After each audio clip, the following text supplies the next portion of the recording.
and that the greatest secrets are always hidden in the most unlikely places. I think every magician can relate to this. Magic is a craft built on secrets, and we look for them in the most improbable locations. It's about taking the everyday and finding within it the possibility of illusion. We take the things you're most familiar with: a cup, a ball, a handkerchief, a rabbit, a human being, and we do something impossible with it.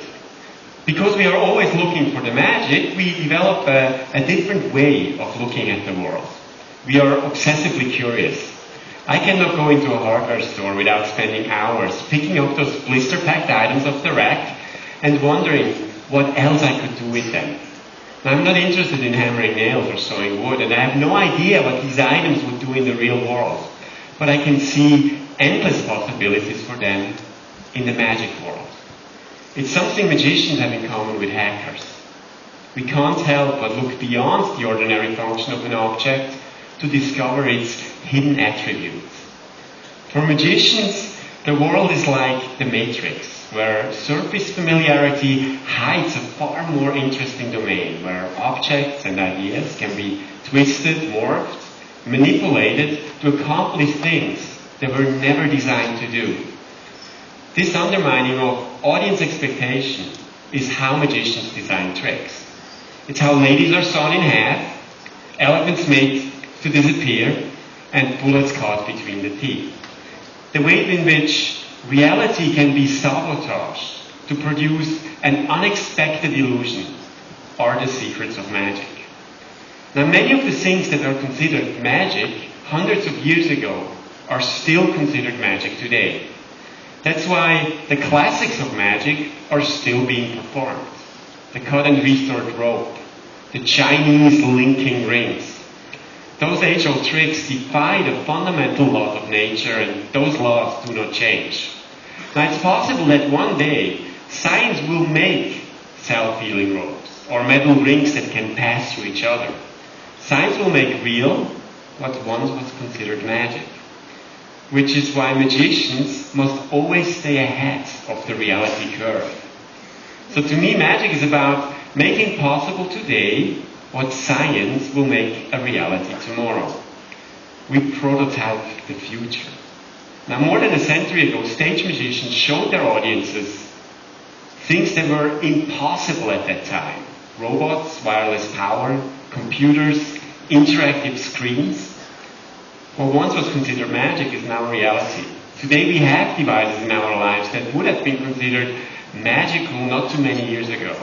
The mobile phone, the internet.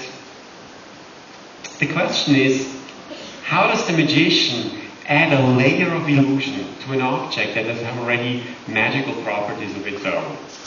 So with that in mind, I created these. You've probably all heard of Google's Project Glass.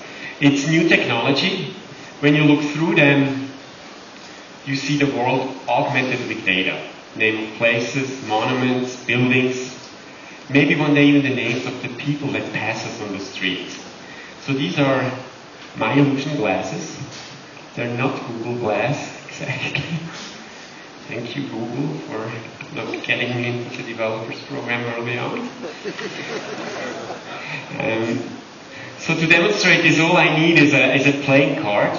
Any card will do. And let's mark it. So we recognize it when we see it again. Just like this. And let's put it somewhere in the deck. Just like this. Okay. And let's start up the system. System ready. Acquiring image. For those of you who don't play cards, a deck of cards is made up of 4 different suits. There's hearts, clubs, diamonds, and spades. Cards are amongst the oldest of symbols and have been interpreted in many different ways. Some say that the 4 suits represent the 4 seasons. There's spring, summer, fall, and winter. My favorite season is winter. Mine too. Winter is like magic. It involves visual wonder, drastic change, and a delicate balance between its physical states. In each of the 4 suits, there's a total of 13 cards. Each card represents a phase of the 13 lunar cycles. So over here is low tide, then over here we have high tide, and in the middle, of course, is the moon. The moon is one of the most potent symbols of magic. Well, thank you. There are 2 colors in a deck of cards. There's the color red and the color black, representing the constant change from day to night. Marco, I did not know you could do that. Oh, yes, thank you. Well, in a complete deck of cards, there are 52 cards, representing the 52 weeks of the year. If you total all the spots on a deck of cards, the result is 365. 365, that's the number of days we have between each of our birthdays. So let's make a wish. Don't tell or it won't come true. As a matter of fact, it was on my 6th birthday that I received my first deck of cards.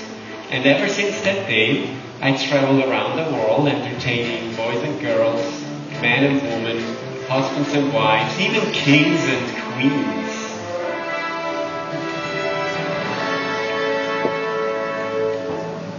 And who are these? Mischief makers, watch. Hey, wake up. Are you ready?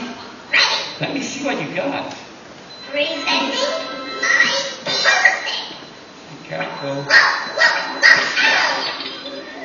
But today, of course, I'm performing for a different kind of audience. Signed card detected. Now, sometimes people ask me to perform magic. Do you just work from 9 till 5? Of course not. Magic is a 24/7 job. I don't literally mean 24 hours, 7 days a week. 24/7 would be a little bit of an exaggeration. But it does take practice. Now other people will say, well, magic, that must be the work of some evil, supernatural force.